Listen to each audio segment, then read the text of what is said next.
madah-madah pelajar-pelajar usuluddin ditambah marji'-marji' yang lain. Jika pulang antum ditanya ABC, antum bisa menjawab. Itu yang paling penting. Tapi hal lain juga harus antum miliki. Banyak senior-senior kita yang datang ke sini itu pengen datang ke sana. Yang kita tahu Bang Hermanto Harun yang maksudnya udah tahu semua, dan beliau punya pesantren Kinanah. Di waktu yang bersama beliau punya pesantren, juga dosen, dan juga beliau penulis. Ada bukunya dan aktif menulis, itu luar biasa. Itu sulit loh. Tapi kalau nggak bisa melakukan itu, ya setidaknya merawat, menjaga, kemudian membudidayakan tradisi-tradisi awal Daha berdiri sampai sekarang. Assalamualaikum warahmatullahi wabarakatuh. Waalaikumsalam warahmatullahi wabarakatuh. Halo teman-teman, Ana Ari Pratama Syuhada. Selamat datang di Ngesai, ngobrol santai bareng KMJ Mesir. Tepuk tangan.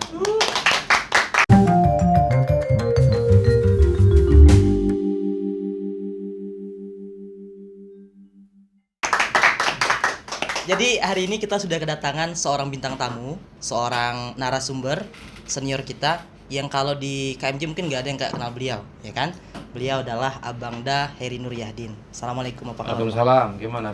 Sehat ya? Alhamdulillah sehat. Alhamdulillah. Nah jadi Bang, karena ini Iya. judulnya Ngesai, ngobrol santai bareng KMJ, biasanya kita buka dengan seduhan pertama. Oke, Nah, siap. kita seduh pertama dulu. Bismillah. Kalau ini. udah sih, Dek. Biar kita nggak selek. Ngesai. Manis Bang ya? Alhamdulillah. Kayak janji orang mau Alhamdulillah. nyapres Bang. Ya. Bisa aja. Jadi insya Allah hari ini kita bakal ngobrol nih Bang, ngobrol tentang KMJ. Jadi topiknya tentang KMJ Mesir, sejarah KMJ dan dinamika KMJ lah Bang.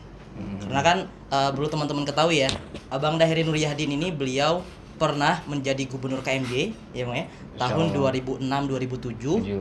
Kemudian setelah itu menjadi presiden PPMI Bang ya. Presiden PPMI di pencalonan, tapi kemudian karena ya politik lah ya, akhirnya di rolling. Tapi sudah berjalan semuanya.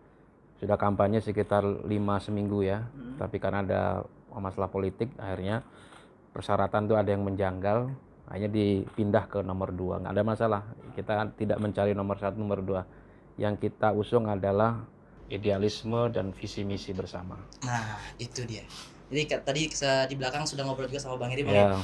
Jadi yang kita kejar tuh bukan posisi presiden ya Bang ya. Bukan. Tapi idealisme visi misi yang kita perjuangkan. Ya, betul. Itu yang menginspirasi kita semuanya, teman-teman. Nah, itu. Tahan dulu, teman. Jadi pertama nih Bang, kita berangkat dari KMJ Mesir lah. Kita kan tahu kita sekarang juga lagi duduk di meeting room sekretariat KMJ Mesir. Betul. Nah, kita pengen tahu nih Bang, karena kan Abang sudah cukup lama di Mesir, termasuk orang yang berkecimpung dan aktif juga di KMJ Mesir. Itu gimana Bang sejarah terbentuknya KMJ, kemudian kenapa harus ada kekeluargaan? Oke. Mungkin yang lebih tepat menjelaskan tentang sejarah KMJ Bang Hamdani ya. Tapi karena Bang Hamdani mungkin sedang ke Indonesia, jadi saya yang menjelaskan ini mungkin seperti itu. Tapi porsi atau yang lebih tepat beliau. Ya, semoga saya tidak salah sejarah ya. KMJ Mesir itu kalau secara buku catatan sejarah itu 23 September 1986 setelah buku catatan sejarah. Tapi orang Jambi yang datang dan belajar di Al-Azhar itu sejak tahun 1981. Itu 5 tahun sebelum ada KMJ. 5 tahun sebelum KMJ berdiri. Itu kalau kita lihat dari buku induk yang dimiliki oleh KMJ. Siapa itu orang pertama? Yang pertama adalah Abangda atau Ustadz Asdar Khatib, terus Abdullah Hashim, kemudian Ustadz Muhammad Said Daud. Nah, itu generasi pertama 1981, dan masih ada yang lain. Kemudian datang lagi 1982, 83, 84 seperti itu. Seperti Ustadz siapa?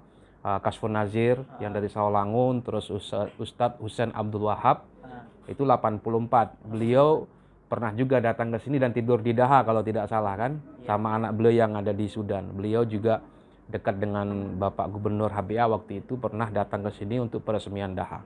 Nah, jadi kesimpulannya orang-orang Jambi yang datang dan belajar di sini sudah ada dari tahun 81 dan tinggalnya di sebagian besar tinggalnya di asrama Putri sekarang yang kemudian waktu itu jadi sekretariat KMJ. Nah, terus kemana kawan-kawan yang datang pada waktu itu belum ada kekeluargaan KMJ. Kemana berteduhnya di organisasi kekeluargaan atau kedaerahan itu, yaitu di Kemas. Keluarga masyarakat Sumatera Selatan dan sekitarnya. Dan itu juga di area Ropah, dekat dengan tempat tinggal mahasiswa Jambi ketika itu. Jadi bersatu di bawah organisasi Kemas ketika itu. Nah, tapi kemudian karena jumlah anggota ini semakin bertambah ya, semakin banyak dari tahun ke tahun terus bertambah, akhirnya mahasiswa Jambi ketika itu berinisiasi untuk kemudian membuat organisasi sendiri yang kemudian disebut dengan KMJ, Keluarga Mahasiswa Jambi. Kalau bahasa Arabnya Jaliyatul Tholabah Al Jambiyin fi Jumhuriyatul Misr Al Arabiyah, kayak gitu. Nah, tapi jujur kalau dari penuturan Bang Hamdani, senior kita yang di sini, menyampaikan itu kepada Kemas itu setelah 4 atau 5 tahun setelah berdiri. Oh, berarti awal berdirinya tuh diam-diam dulu, Bang? Sepertinya begitu kalau dari penuturan beliau, karena saya kan datang ke sini tahun 2004, jadi ya sejarahnya yang lebih tahu beliau begitu. Tapi sanatnya nyampe lah, Bang, ya? Tapi apa? Sanatnya nyampe. Nyampe karena kita juga baca-baca kan. Nah, kemudian di tahun 1986 itu sudah ada ketuanya, dan ketua pertama itu Bang Muhammad Hilmi. Nah, itu kedatangan tahun 84 beliau itu, generasi 84. Beliau ketuanya. Tapi tidak setiap tahun berganti. Jadi ada 2-3 ketua itu lebih dari 1 tahun. Muhammad Hilmi itu Bang Muhammad Hilmi itu 86, 87, 88. 3 tahun. Nah, kemudian setelah itu Bang Kasfun Nazir yang generasi tahun 84 juga. Bang Husain Abdul Wahab itu juga hampir 4 tahun malah. 88, 89, 90, 91. 4 tahun. Sampai 4 tahun. Kayak Presiden Indonesia. Ya, lama lah masa baktinya, masa periode kepemimpinan lebih lama. Setelah itu baru Bang siapa ya? Bang Mukhtar Hashim Al-Jufri. Nah, itu 3 tahun kalau nggak salah, tahun 91, 92, 93. Nah, beliau menjabat sebagai ketua. Kayaknya di periode beliau ini tahun 92 baru menyampaikan kepada senior Kemas ketika itu, kalau tidak salah Bang Akhyarudin Al-Jufri, kalau nggak salah ya Bang Akhyarudin Al-Jufri, kemudian Bang Amir Syarifuddin yang sekarang ada di KBRI, kemudian ada salah satu lagi senior Lampung kalau tidak salah namanya Ustadz Bukhari Muslim. Nah, kemudian disampaikan bahwa jumlah kami sudah cukup untuk menjadi syarat mendirikan kekeluargaan sendiri, dan kami ingin lebih mandiri, jadi mohon izin lah seperti itu, walaupun ada pro kontra ketika itu ya, tapi karena ini adalah bagian daripada dinamika organisasi, jadi ya tidak mau ya sudahlah, walaupun dengan berat hati kan begitu. Kalau anggota sudah memisahkan diri, pastikan kegiatan akan berkurang euforianya kan begitu. Makanya agak berat dilepas, tapi ya mau gimana, ini adalah karena beda provinsi, jadi ya sudahlah. Tapi silaturahmi tetap berjalan. Beda budaya juga, Bang, ya? Beda budaya tipis gitu. Hampir-hampir tipis lah. Tapi sama-sama Melayu lah. Sama-sama Melayu. Tradisinya pun hampir sama, bahasanya pun hampir sama. Nah, itu tadi, Bang. Iya. KMJ itu memisahkan diri dari Kemas tahun 94 ya secara resmi, Bang. 92. Enggak dong. Kalau 92, akhir 92. Nah, itu kan yang kita tahu sekarang, Asrama Dahai Darul Hasan ini, sekretariat KMJ sekarang, tempat kita taking podcast ini kan, Bang, baru ada sekitar 2012 kalau nggak salah. 2012, betul. Berarti selama dari 92 sampai 2012 tuh gimana, Bang? Kegiatan KMJ itu biasanya diadakan di mana? Ya semuanya berpusat di Ropah. Oh, di Ropah. Yang sekarang menjadi asrama putri lah kalau kita sebut begitu. Ya di situ. Jadi yang sekretariat itu yang di Ropah itu adalah saksi sejarah kegiatan perjuangan KMJ dari awal berdiri sampai tahun 2012. Dan alhamdulillah sekarang masih sampai sekarang masih ditempati oleh adik-adik kita, orang-orang dari Jambi. Tidak pernah terputus gitu loh, masih ada kesinambungan gitu. Nah, itu untuk adik-adik tinggal di Ropah itu dijaga asrama Ropahnya ya. Itu sejarah karena banyak senior-senior kita yang datang ke sini itu pengen datang ke sana. Oh, ke Ropah justru. Ke Ropah itu pengen datang ke sana. Kenapa? Karena pengen mengingat masa lalu. Iya. Karena nostalgia, memorinya ada di sana, bukan ada di Daha. Di Daha kan 2012. Makanya kadang kita izin dulu. Mohon izin adik-adik Putri, ada nih abangda kita dari Jambi pengen datang. Walaupun ya sebentar aja, pengen mengenang, wah ini tempat saya dulu nongkrong, teduh, apo dan sebagainya begitu. Bernostalgia lah. Tapi menarik sekali ya, di tempat itu luar biasa. Kita dididik untuk berdikari mandiri tanpa mengeluh sedikit pun. Karena apa? Karena waktu itu kita kekeluargaan yang mungkin anggotanya paling sedikit ketika itu. Jumlahnya kisaran 55 sampai 60 anggota. Tetapi pembayaran rumah, pembayaran listrik, air semua itu ditanggung oleh kita dan kita tidak ada sumber dana yang yang aktif gitu loh. Kita nggak punya income yang aktif ketika itu, yang cukup untuk mencukupi kebutuhan itu. Apalagi kegiatan DP KMJ ketika itu pun juga tidak ada pemasukan yang pasti, tidak seperti sekarang gitu. Makanya ketika itu iuran anggota itu sangat membantu kegiatan KMJ, kegiatan anggota per anggota. Dan itu aktif zaman saya jadi ketua, itu benar-benar kayak aktifin, karena itu untuk menghidupkan organisasi. Kemudian infak di luar iuran wajib pun kita hidupkan. Jadi orang-orang tua kayak Bang Hamdani waktu itu, ada juga siapa ya, Bang Iya Sulhi, Bang Muhammad Syafi'i, semuanya lah abang-abang kita yang punya rezeki lebih waktu itu kita terbuka untuk memberikan infak. Mau beras, mau minyak, mau lauk, mau uang silahkan. Kalau makanan taruh di kulkas untuk anggota di sana dan untuk kegiatan. Kalau uang yang kita masukkan untuk operasional kegiatan DP. Nah kadang kan ada temus ya, mungkin dari situ. Tapi tidak seperti sekarang gitu loh. Nah tapi alhamdulillah biarpun dananya kecil, pemasukannya kecil, tapi acara itu berjalan secara seksama. Euforia kegiatan itu tidak kalah menarik dengan sekarang. Bayangkan kita jadi ketua ketika itu, dalam 1 minggu itu mungkin ada 4 kegiatan. 1 minggu 4 kali kegiatan kita itu. Diskusi mingguan itu selalu berjalan. Kemudian latihan bola hampir setiap hari, setiap sore di MB apa namanya kalau di sana itu, lupa saya namanya, di dekat situ. Enggak, di macam Suksayarot di daerah Ropah lah begitu. Sekarang mungkin udah nggak ada lagi, Bang. Sudah ada tapi mungkin nggak tahu dipakai atau tidak. Kegiatan kita itu aktif banget. Jadi dari kursus komputer, kursus website, kegiatan kesekretariatan, kajian, diskusi, acara-acara masif seperti yang diadakan oleh periode di tahun 2012 itu kita laksanakan juga di zaman itu. Tidak kalah menarik gitu loh, dengan dana yang kecil, dengan dana yang sangat minim, tapi acara tetap berjalan menarik dan penuh euforia dari anggota. Nah, ya itu luar biasanya Bang ya. Jadi zaman itu benar-benar perjuangan pendahulu-pendahulu kita tuh luar biasa. Nah, Masya Allah. itu kan sejarah Bang ya, ketika kita belum punya sekretariat seperti Daha sekarang. Nah, kalau kita tahu kan Daha sekarang ini termasuk salah satu sekretariat kekeluargaan Nusantara yang boleh dibilang paling mewah lah Bang ya. Paling cukup lah, ya paling gagah lah Bang. Cukup lah, maksudnya oke lah. Sesuai kebutuhan. Kalau kita sesuai kebutuhan, terus yang lain gimana? Kita butuh apa, insya Allah kita punya, kita ada gitu. Nah, kalau menyoal Daha Bang yang dibangun tahun 2012 nih, Abang kan sebagai bagian dari orang yang menggagas atau memperjuangkan adanya rumah Daha nih Bang. Ini boleh cerita-cerita dikit Bang soal Daha boleh. dari awal. Iya, saya datang tahun 2004. Ketika itu saya sudah tahu tentang TPRJ namanya.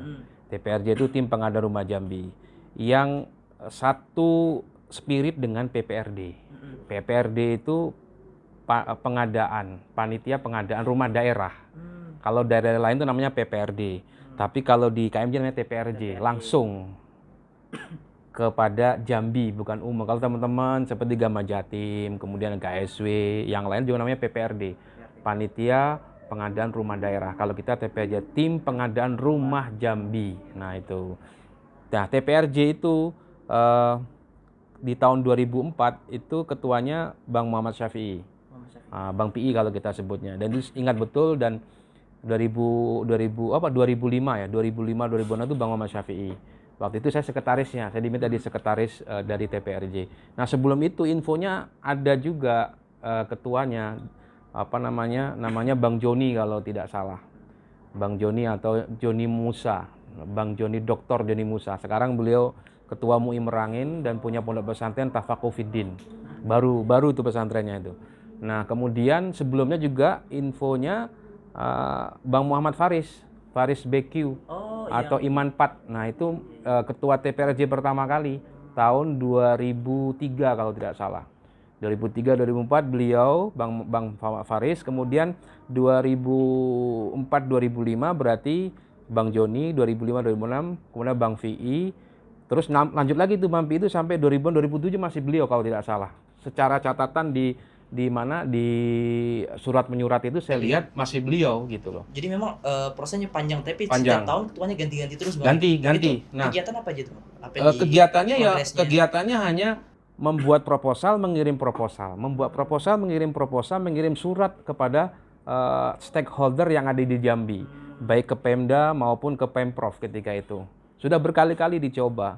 Bahkan mungkin sebelum ke sana ya, tahun 93-96 menurut cerita Bang Hamdani juga ya, itu sudah berusaha untuk membuat proposal juga, proposal beasiswa, kegiatan gitu loh. Dan tahun 96 itu pernah mengirimkan proposal kegiatan dan beasiswa kepada Gubernur Jambi ketika itu kalau tidak salah Kiai Haji Abdurrahman Sayuti, gubernurnya ketika itu. Tapi ya itulah, tidak sampai kepada kata oke lah begitu. Ya mungkin tidak ada kedekatan emosional ataupun kedekatan politik dan lain-lain sehingga nihil begitu. Jadi sudah lama diusahakan itu. Tapi memang sebelum itu ada yang namanya, perlu saya ceritakan antum, Bapak Marzuki Usman. Itu asal apa namanya? Asal Jambi. Kalau nggak salah dari Jambi tadi dari mana beliau? Kalau nggak salah apa dari Merangin kalau nggak salah. Apa dari mana? Apa Sungai Bahar? Saya lupa asalnya dari mana. Tapi beliau dari Jambi dan beliau adalah menteri di periodenya almarhum B.J. Habibie 2 kali, kemudian menteri di periodenya Abdurrahman Wahid satu kali. Jadi 3 kali jadi menteri. Beliau pernah memberikan bantuan untuk ke KMJ. Kalau tidak salah 500 sampai $1.000 dan itu beberapa kali. Pak Marzuki Usman itu ketika beliau jadi menteri. Artinya pernah dapat bantuan dari beliau. Artinya bagaimanapun beliau punya kontribusi kepada KMJ. Yang rutin juga dulu tuh Buya Satar. Setiap musim haji itu beliau Masya Allah selalu ngasih bantuan kepada KMJ. Itu Buya Satar yang pernah datang ke sini juga, beliau tuh Masya Allah loyal banget dengan KMJ. Karena anak juga di sini. Siapa namanya? Saudara Amjad itu, Satar itu juga di sini. Jadi luar biasa kalau beliau, jasanya banyak sekali lah. Buya Satar dan lain-lain kepada KMJ ketika masih belum mempunyai asrama ini. Nah, jadi setelah itu ya, zamannya Bang PI itu saya sudah ada di sini, berganti mengirim proposal sampai Bang Hamdani pernah pulang ke Jambi untuk menyampaikan proposal yang ketiga atau keempat ya juga seperti itu. Dana tidak ada di laporan itu. Ditanya gimana proposal kami ajukan, ditulis dana tidak ada. Saya Bang Hamdani pernah emosi juga, ya tunggulah kami yang memimpin atau menggantikan Anda begitu. Ya mudah-mudahan siapa yang nggak mungkin kan gitu. Nanti kita bisa bicarakan lah di akhir sesi tentang itu ya. Nah lalu setelah itu tahun 2007-2008, nah saya itu agak terputus siapa generasinya. Yang saya ingat setelah itu saya pernah jadi ketua TPRJ. Setelah Bang Pi itu saya ketua TPRJ.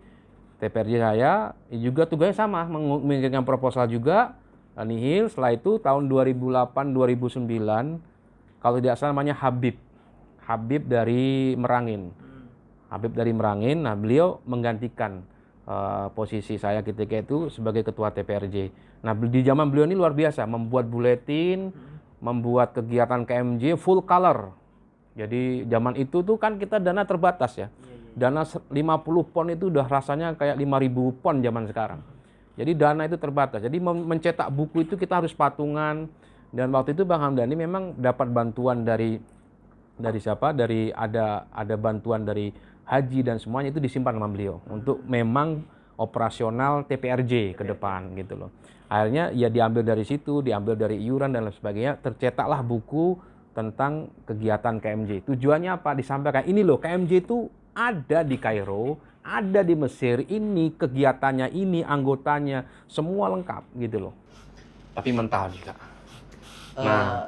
Jadi goalnya itu Bang sampai dapat itu di tahun berapa dan gimana kisahnya? Goalnya itu tahun 2009-2010. Nah, ketika itu Anjab sama Bang Muhammad Sami haji. Di waktu yang bersamaan Allah takdirkan Bupati Sarolangun ketika itu namanya Bapak Hasan Basri Agus atau HBA juga haji. Nah, beliau berdua ini menjadi apa ya? Karena ini dekat lah ya. Mungkin bisa mutawif lah, walaupun nggak mutawif tetap, tapi mutawif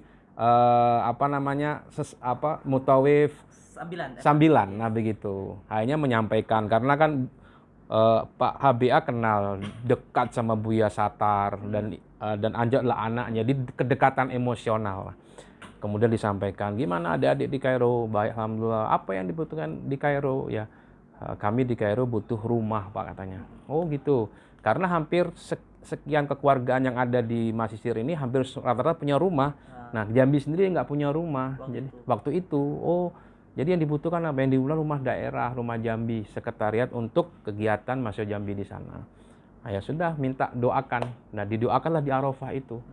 Semoga beliau ketika itu jadi calon gubernur, cagup itu dimudahkan dan semoga rencana memberikan asrama itu terlaksana. Ya, didoakan di Arafah gitu. Alhamdulillah pencalonan terus berjalan. Dan kita juga punya sikap politik, ya begitu. Ada dua versi nih sikap politik. Kalau secara idealisme ya kayaknya kurang pas sebagai Masyo. Tapi secara kita pandang dari sudut kedua itu sesuatu yang sesuai dengan realitas yang ada. Kita perlu untuk melakukan itu. Karena di selain itu kita tahu betul karena beliau Pak HBA ini Masya Allah ketika menjadi Bupati Sarolangun beliau itu care, mensupport kegiatan-kegiatan pendidikan. Banyak beasiswa digelontorkan, diberikan, sekolah digratiskan. Jadi kita melihat visi misi beliau, spiritnya sebagai seorang bupati ketika itu sangat care, sangat mendukung pendidikan. Jadi itu yang kita dukung gitu loh. Ya kalau mendukung gubernur iya, tapi yang kita dukung adalah kepada perhatian beliau kepada dunia pendidikan, perhatian beliau kepada pesantren, perhatian beliau kepada penuntut ilmu agama, termasuk kita yang ada di Mesir itu diperhatikan betul sama beliau. Makanya kita dukung betul.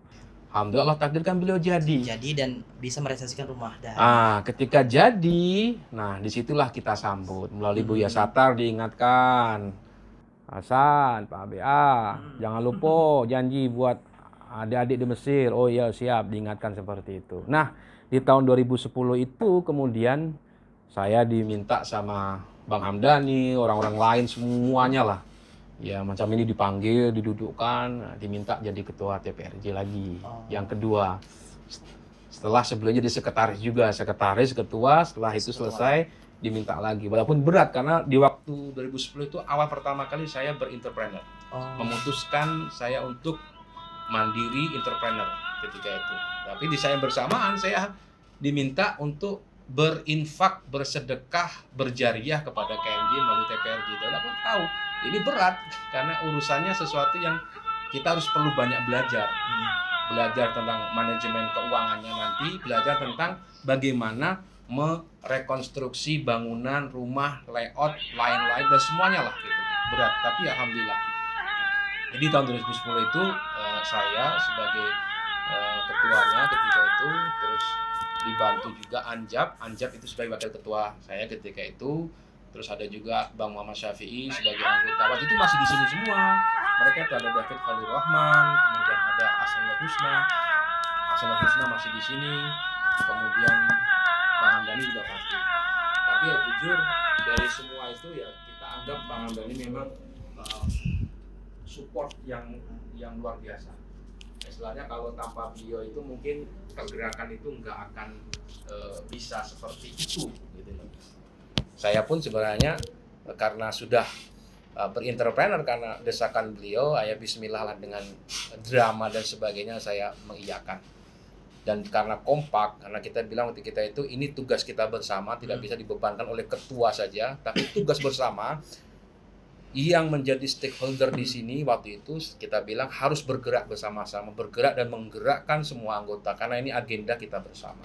Tapi kita pilih orang-orangnya orang terbaik sesuai yang kita tahu porsinya di sini. Alhamdulillah setelah dana dipastikan akan cair, kita dikirimkan proposal. Ya kita buat proposal bla bla bla bla senilai miliaran lah ketika itu kita kirimkan, nggak salah lama langsung di ACC. Di ACC, kemudian setelah itu di tahun 2010 akhir Desember datanglah dari mana? Dari Indonesia utusan Pak Gubernur untuk melihat rumah yang mau dibeli itu mana. Ini banyak dulu. Ini rumah terakhir sebenarnya kita pilih. Opsi terakhir. Sebelumnya itu kita pilih sebelah sana ada, kemudian di sebelah sana juga ada. Di sini juga di Sabik juga ada. Kita ajak keliling waktu datang ke sini rombongan almarhum Pak Rawi waktu itu. Ada Pak Rawi, ada Pak Mas Herudin juga ada di sini. Kemudian ada juga yang dari Kesra ya, dari siapa itu bapaknya lupa saya namanya.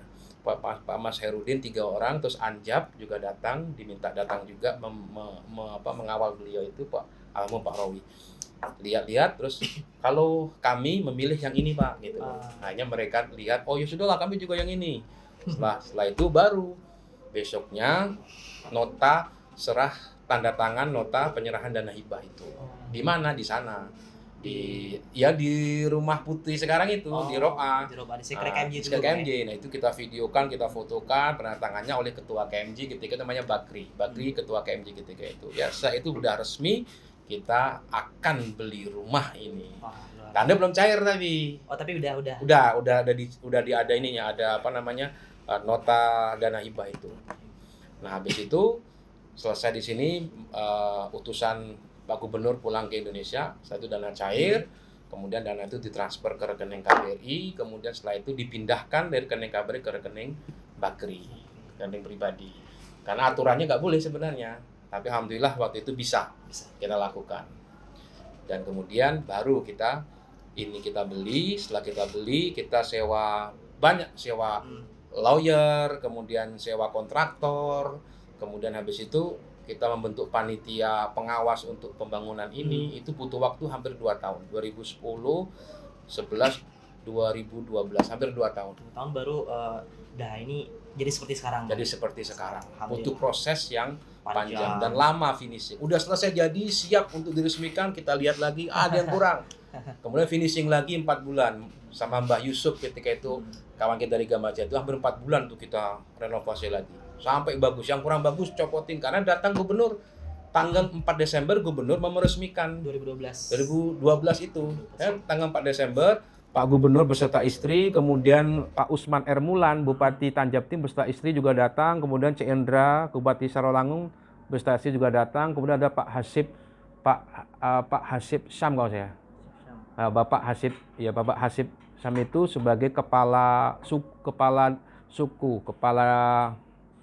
adat daerah Jambi juga datang, kemudian rombongan gubernur juga banyak ketika itu datang untuk meresmikan. Kita nggak mau nih asrama kita ini kelihatan biasa. Kita pengen dana yang diberikan oleh Bapak Gubernur ini amanah, harus benar-benar sesuai gitu. Akhirnya kita percantik lagi, kita perelot lagi sampai 4 bulan di finishingnya. Alhamdulillah waktunya cukup dan selesai diresmikan 4 Desember. Pak Gubernur juga puas dengan asrama ini dan tidak menyangka bahwa kita sebagai mahasiswa mampu merenovasi, mampu membuat asrama ini sebagus ini sekelas mahasiswa. Dan harapan beliau katanya, ya kami inilah tua-tua, tidak selamanya nak jadi pejabat.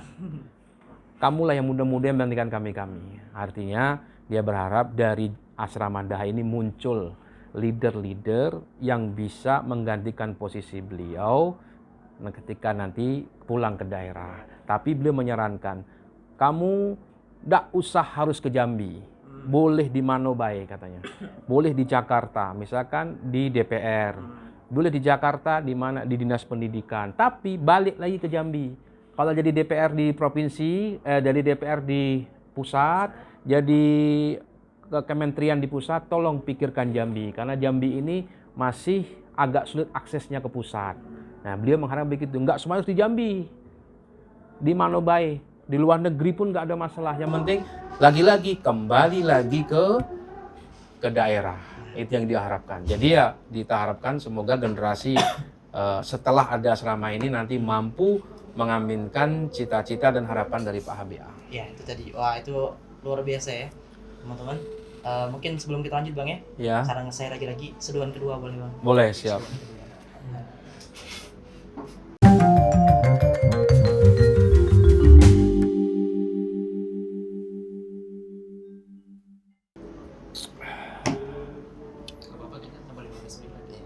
Nah itu tadi cerita panjang lah bang ya, sejarah bagaimana senior-senior kita dulu memperjuangkan rumah Jambi Asrama Darul Hasan. Kalau nggak salah tadi dari tahun 2004 udah ada TPRJ bang ya? 2003 malah. Dari 2003 sampai ke 2012 itu sekian hampir 10 tahun. 10 lebih. Lebih. Ya 10 tahun ya. 10 tahun. Nah, 2012 berdiri sampai sekarang 2023 bang. Ini udah jalan berarti 10 tahun ada rumah nih. Rumah ini 10 tahun. 10 tahun. Nah itulah tugas-tugas kita lah. Anggota KMJ sekarang untuk terus menjaga bang ya. Mudah-mudahan rumah ini awet. Kalau diperjuangkan 10 tahun, mestinya bisa tahan 10 kali lipat tahunnya. Ya, lebih lah, kalau bisa lebih lah. Seumur bangunan ini. Sumber bangunan ini. Jadi kita katakan ya. Jadi bangunan ini tidak bim salah bim jadi. Ini prosesnya panjang. Setelah dibangun itu kita memikirkan bagaimana setelah kemudian teman-teman masuk ke sini. Nah, seperti itu. Kita pikirin betul itu. Kita bangunan tapi tidak ada aturan, hancur nanti. Makanya kita membuat PPDH. PPDH itu peraturan pedoman Darul Hasan. Nanti itu ada juga namanya Juklak, Juknis itu punya semua kita aturan. Tujuannya apa? Supaya orang yang masuk di sini, yang tinggal di sini, orang yang menggunakan fasilitas ini, auditorium, meeting room semuanya itu ada aturannya. Dan itu kita bentuk running ketika itu 8 orang. Makanya sewa di sini itu ini sudah kenapa ada angka 8? Karena yang membentuk adalah 8 orang, 8 tim dan berjalan 8 hari. Oh itu berarti logo 8 itu filosofinya itu bang? Kan ada Filosofi. 8 tim 8 berarti. Itu maksudnya tim 8 itu yang solid. Artinya selalu setelah semua selesai itu tim 8 itu yang menyelesaikan semuanya. Termasuk undang-undang Daha ini tim 8 itu. Tim 8. Itu mungkin ini bang salah satu yang mungkin kita juga salut bang ya selaku generasi yang sekarang lihat Daha ini tuh tidak cuma dipikirkan sampai jadi, tapi apa yang harus dilakukan setelah jadi bang ya? Iya. Pemeliharaan, perawatan, kemudian badan usahanya, Badan usaha. sehingga Daha terus bisa eksis, Iya. bisa ya alhamdulillah sampai sekarang bang ya. Ya kita berharap ya adik-adik yang tinggal di sini baik yang sebagai PPDH, badan pengurus Darul Hasan maupun bukan dari PPDH berpikirlah untuk memajukan Daha ini. Seandainya tidak bisa memajukan, setidaknya merawat Daha ini. Jangan merusak, jangan mengotori, jangan sampai membuat kesan Daha ini tidak efektif lagi. Tapi kalau bisa harus lebih panjang, memajukan Daha. Sudah ada kok. Kita sudah buat semuanya ini, sudah kita kondisikan semuanya sesuai ekspektasi bersama. Tugas adik-adik adalah memajukan lagi, meningkatkan lagi, memberdayakan semaksimal mungkin fungsi Daha itu sesuai dengan amanah dari Dana Hibah Bapak HBA. Tapi kalau nggak bisa melakukan itu, ya setidaknya merawat, menjaga, kemudian membudidayakan tradisi-tradisi awal Daha berdiri sampai sekarang. Jangan sampailah berantakan semuanya.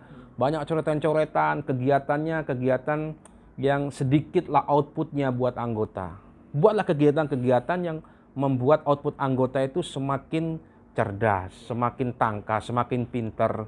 Dan alhamdulillah saya lihat kegiatan KMJ mulai bagus itu. Ada pelatihan-pelatihan nahwu, pelatihan mawaris, kegiatan itu harus digalakkan untuk meningkatkan kualitas anggota, upgrading. Seperti itu. Tapi ya sebisa mungkin kerjasamalah dengan Al-Azhar. Dr. Al-Azhar datang. Saya lihat juga pernah ada tuh Dr. Al-Azhar datang ke sini, masing-masing Azhar itu kerjasama sama siapa kekeluargaan lain atau dari siapa sajalah.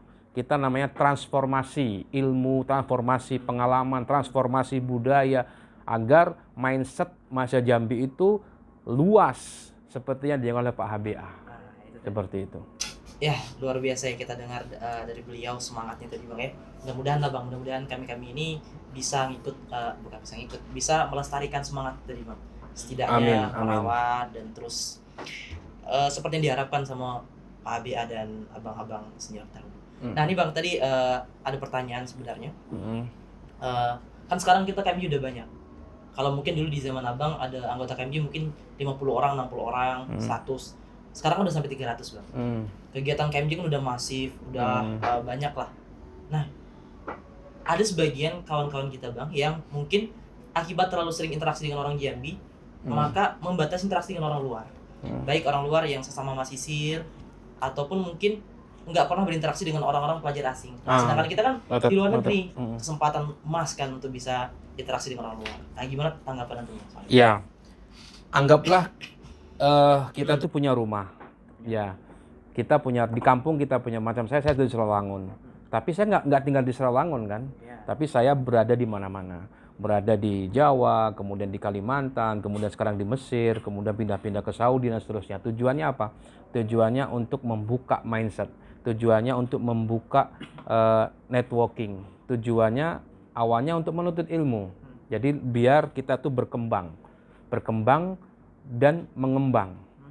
Kemudian KMJ ini adalah rumah kita, ya. Kalau kita balik ya baliklah ke KMJ, kegiatan di KMJ. Tapi jangan sampai kemudian membatasi diri hanya berkutat pada komunitas KMJ saja.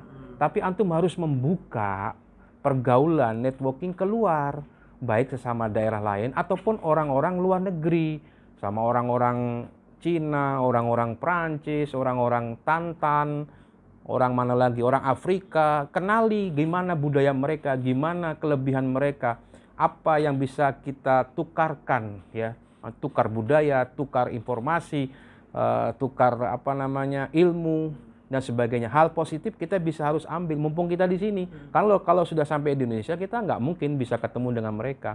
Kan banyak tuh mahasiswa Azhar itu dari luar negeri. Ngobrol aja, transformasi lah, tukar informasi dan lain sebagainya. Dengan begitu alam pikir kita akan terbuka. Dengan begitu jangkauan kita akan lebih luas. Oh, ternyata dunia itu nggak sebesar daun kelor. Ternyata luas dunia ini. Nah, kalau kita berkutat pada satu komunitas Jambi saja, kapan kita bisa memajukan KMJ? Nah, kami dulu tidak aktif di KMJ saja. Saya justru lebih banyak aktif di luar. Di alma mater, di PPMI, kemudian di organisasi afiliatif. Saya aktif di mana-mana. Tapi pada saatnya saya balik ke Jambi, gitu loh. Gimana saya bisa memajukan KMJ kalau saya tidak punya manifestasi yang cukup untuk mengembangkan, memajukan KMJ? Caranya gimana? Saya harus belajar keluar dong. Saya harus belajar keluar, setelah saya dapat ilmunya, dapat sistemnya, dapat manajemennya, dapat ilmunya, saya balik ke Jambi, saya majukan Jambi, KMJ ini. Itu kalau kita dulu begitu. Nah, kalau bisa teman-teman juga demikian. Aktiflah di luar juga, di suatu saat ketika dipanggil sama KMJ, datang dan majukan KMJ ini. Seperti itu. Tapi saya jangan sampai dibatasi ke daerah saja, Indonesia saja, tapi luar negeri kalau perlu. Nah, jangan sampai kita batasi hanya untuk orang Indonesia saja. Orang Indonesia juga iya, tapi juga orang luar negeri iya kalau bisa. Biar apa tadi saya katakan, biar transnasional. Kita tuh terbuka, transformasinya semuanya. Hanya luas, kita tuh melihat, ternyata kita ini harusnya demikian gitu loh. Seperti itu. Ya itulah tadi penjelasan dari Bang Heri tentang ya kita tuh harus main keluar Bang ya, harus lihat orang luar, komunikasi interaksi dengan orang banyak. Tapi begitu KMJ memanggil, begitu kita diperlukan untuk maju KMJ, kita harus siap. Nah, ini diingat oleh Pak Habibah itu. Justru Pak Habibah tidak ingin semuanya balik ke daerah. Silahkan aktif dan mempunyai posisi yang strategis di luar daerah Jambi, terutama di pusat. Tapi ketika Jambi memanggil, kita membuka tangan untuk membantu Jambi. Itu yang dia inginkan. Itu nyambung dengan ini Bang, pertanyaan terakhir ini. Nah, Abang kan sudah cukup lama di Mesir kan, artinya kawan-kawan Abang yang mungkin dulu seangkatan udah banyak yang berkiprah di tanah air, berkiprah di Jambi. Nah, menurut Abang lah kira-kira apa yang perlu kita tanggapi atau perlu jadi masukan buat kita yang bakal juga kembali ke tanah air Bang, sebagai seorang alumni Al-Azhar, sebagai seorang mantan anggota KMJ Mesir. Kira-kira apa yang kita perlu persiapkan, apa yang perlu kita lakukan menurut Abang? Sebenarnya itu dulu ada konsep ya, pernah dari Lokakarya zaman Pak Bedubes Empire itu. Jadi ada persiapan pra keberangkatan apa persiapannya, pasca kedatangan apa persiapannya, kemudian pasca kelulusan apa persiapannya. Jadi sebelum datang, setelah datang, dan setelah selesai dan pulang apa persiapannya. Yang pasti posisi kita di sini tolibul ilmi, bukan siapa-siapa. Yang pasti disiplin keilmuan yang antum pelajari di Al-Azhar, antum harus kuasai. Itu dulu, basicnya itu dulu. Kalau antum usuluddin, antum harus pahami, antum harus kuasai madah-madah pelajaran-pelajaran usuluddin ditambah marji'-marji' yang lain. Jika pulang antum ditanya ABC, antum bisa menjawab. Itu yang paling penting. Tapi hal lain juga harus antum miliki. Tentang apa? Contohnya tentang kemandirian. Contohnya lagi tentang apa? Tentang leadership. Antum harus miliki. Makanya kayak katakan tadi, di sini tuh tidak hanya belajar saja, tapi antum juga harus berorganisasi. Karena dengan organisasi antum akan terlatih jiwa leader antum. Ketika antum nanti pulang punya pesantren, jiwa leader antum akan tergugah, akan terbangun, akan terbentuk ketika waktu di Kairo antum aktif di organisasi. Itu penting sekali. Karena organisasi itu melatih kepemimpinan, melatih sosial, melatih antara peluang dan ancaman kayak gitu loh. Ada istilah bahasa itu ada istilah SWOT lah ya. SWOT itu kan ada istilah strength ya, terus weakness, kemudian opportunity dan threat. Ada kekuatan, kelemahan, peluang dan ancaman. Nah, antum harus belajar itu. Nah, sekarang antum sudah selesai nih. Apa yang antum persiapkan? Itu tadi, kuasai ilmu dulu yang antum pelajari di Al-Azhar. Itu dulu minimal. Kemudian bacaan ya, bahasa Arabnya harus antum kuasai. Maksudnya dari luar negeri ketika ada syekh datang nerjemahin nggak bisa kan nggak enak. Bahasa Arab harus antum kuasai betul. Kalau belum kuasai antum kursus dulu lah. Sehingga ketika pulang Alatul antum di sana sudah mahir bahasa Arab. Kemudian bacaan Quran udah pasti dong. Bacaan bahasa Arab harus fasih lah. Di sini memang tempatnya. Jangan sampai hanya karena itu kita imam tapi bacanya nggak fasih, malu dong kita. Nah setelah itu hal lain antum mantapkan tentang kemandirian. Misalnya antum di pesantren, ya sudah muyul antum di pesantren, skill antum di pesantren, aktifkan semua energi-energi kepesantrenan antum di Indonesia. Oh saya harus buat pesantren, silahkan buat pesantren, silahkan antum buat lembaga pendidikan. Oh ternyata feeling antum cocok di travel, mantapkan di travel. Nggak ada masalah. Tapi lagi-lagi saya katakan, antum baik di lembaga pendidikan, di pesantren, di travel, di usaha yang lain, tetap tidak hilang azharinya. Bahwa antum adalah azhari, bahwa antum membawa ajaran moderat yang wasatiyah. Jadi orang akan lihat, ini pemimpin travel, pengusaha, tapi yang azhari. Beda dengan yang non-azhari. Nah, kita berharap pada saatnya semua akan azhari. Gubernur azhari, presiden azhari, menteri azhari. Gak ada yang nggak mungkin. Ya kan? Coba, Gus Dur, almarhum Gus Dur itu biarpun demikian, walaupun sebentar, tapi tetap pernah di Al-Azhar. Gus Dur itu. Kemudian gubernur TGB pernah dia alumni Al-Azhar, bahkan S2 di Al-Azhar. PS3 bahkan. Sampai doktor beliau di Al-Azhar. Tidak ada yang nggak mungkin. Ya makanya pada saatnya semua akan azhar. Pengusaha sekarang sudah banyak dari Al-Azhar. Contoh di Jambi, misalkan. Yang sudah selesai di sana, yang kita tahu, Bang Hermanto Harun, yang masih udah tahu semua. Beliau sekarang kalau nggak salah wakil dekan UIN Sultan Taha. Ya kan, Sultan Taha kan? Dan beliau punya pesantren Kinanah. Di waktu yang bersama beliau punya pesantren, juga dosen. Dan juga beliau penulis. Ada bukunya dan aktif menulis. Itu luar biasa. Itu sulit loh. Dia ada jiwa leader. Leadernya apa? Pesantren, mudir kan leadernya. Pengajar, juga penulis. Ya kan? Dan juga beliau pengamat. Nah, ini luar biasa beliau ini. Temannya Ustadzna Al-Mukarram, Ustadz Abdul Somad, kan beliau satu angkatan itu. Kemudian ada juga Hafiz al-Yusufi. Nah, beliau Hafiz al-Yusufi itu ketua KMJ tahun 2008-2009. Nah, beliau punya dias itu di Nia Azhar yang di Jambi. Kemudian ada yang di Marabungo, ada yang di Tebo. Besar lembaganya, ribuan mahasiswanya. Nah, beliau alumni sini. Itu produk KMJ itu. Nah, Hafiz al-Yusufi itu wakil ketua ketika saya jadi ketua. Nah, beliau direkturnya sekarang. Direkturnya dia semua itu beliau. Kemudian ada siapa lagi? Anjab Satar. Al-Anjab Satar memang dari ayahnya Buya Satar, pesantren khos itu ya. Tahfiqan khos di Merangin. Ada juga Dr. Joni, Bang Joni. Nah, sekarang beliau saya katakan tadi ketua MUI dan juga punya pesantren walaupun baru berjalan ya, Tafaqquh Fiddin. Kemudian di dunia literasi, penulisan ada Bang Fajri. Ya, Fajri Al-Mughni punya kalam literasi, itu dipandang di Jambi, menulis tokoh-tokoh ulama Jambi, ya kan, yang sudah beliau tulis. Kemudian beliau membuka pendaftaran ke Turki dan ke mana-mana, artinya sesuai dengan muyulnya, sesuai dengan skillnya, sesuai dengan kecenderungannya kemana. Kemudian pengusaha ada juga Bang Sarwan misalkan. Bang Sarwan itu pernah di Mesir juga. Beliau itu pengusaha transport alat berat dan banyak usahanya beliau. Sekarang beliau jadi anggota Dewan Kabupaten Serangun dan mau mencalonkan anggota Dewan Provinsi. Ya mudah-mudahan beliau nanti bisa di Bupati dan Gubernur ataupun dari yang lain. Dan masih ada lagi kalau travel ada Bang Khairul Umam misalkan. Besar travelnya di sana. Ada Bang Fauzi Mabrur dan lain-lain. Artinya teman-teman kan beraneka ragam tuh. Ada yang di pendidikan, di pesantren, di dosen, di penulis, di pengusaha, di travel. Nah, antum dan teman-teman muyulnya kemana?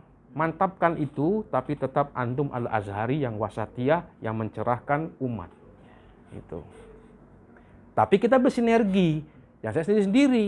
Nah, kita tuh pengen azhari itu yang satu di dunia pendidikan, yang satu jadi ulama, yang satu jadi pengusaha, yang satu jadi ekonom, yang satu jadi DPR, yang satu jadi pejabat. Tapi kumpul satu menjadi azhari, kemudian kita bersinergi. Jadi kita akan menjadi kuat dan semuanya jadi wasatiyah dan mencerahkan umat. Itu yang kita inginkan. Amin ya rabbal alamin. Ini Masya Allah tabarakallah ya. Itu tadi cerita beliau tentang peran alumni Bang ya. Peran Ternyata alumni. kita baru tahu juga nih Bang, ternyata alumni Al-Azhar, terutama KMJ khususnya, banyak yang berkiprah luar biasa. Salah satunya juga Ustaz Faris Beki Bang ya. Mas BQ Udah masuk TV, Trans TV. Trans TV. Nah, ya beliau. Penulis juga apa namanya? Iman Pet dan lain sebagainya. Nah, itu. Beliau tinggalnya di Depok. Aktifnya di Depok, Jakarta. Sekali-kali ke Jambi. Nah, itu tadi. Mungkin Bang, sebelum tutup kita seduhan ketiga. Oke, boleh, siap. Nah, itu tadi Bang, kita nggak terasa Bang ya, sudah ternyata udah kurang lebih 45 menit. Wih, lama ya. Kalau Perasaan baru 20 menit aja kita ngobrol. Nggak kerasa gitu. Kalau main bola udah satu babak. Sudah satu babak. Nah, sekarang penutup, biasanya kita podcast ini ada closing statement nih Bang. Oh, statement, oke. Satu kalimat lah untuk seluruh pendengar ngesai ngobrol santai bareng KMJ Bang yang bisa antum sampaikan. Oke. Apa ya? Saya pikir dulu nih dari pembicaraan kita tadi, kita simpulkan bahwa apa yang kita bisa buat sekarang, lakukan yang sekarang ini. Tapi kita juga harus memikirkan apa yang akan kita lakukan di masa yang akan datang. Lakukan apa yang antum bisa untuk mengupgrade diri antum agar bisa menjadi sesuatu yang luar biasa di masa yang akan datang. Nah, itu dia teman-teman. Itu pertama dulu. Ya, terima kasih banyak Bang Heri udah nyempatin waktunya di tengah kesibukan. Mudah-mudahan antum sehat selalu, keluarga sukses, dan doakan juga kami mudah-mudahan sukses juga ya.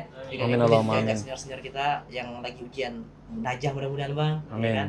Yang lagi mengejar target-target sampai targetnya, yang lagi mungkin ingin melepas masa lajangnya dimudahkan juga. Okay. Sekian, terima kasih, sampai jumpa di Ngesai episode selanjutnya. Assalamualaikum warahmatullahi wabarakatuh.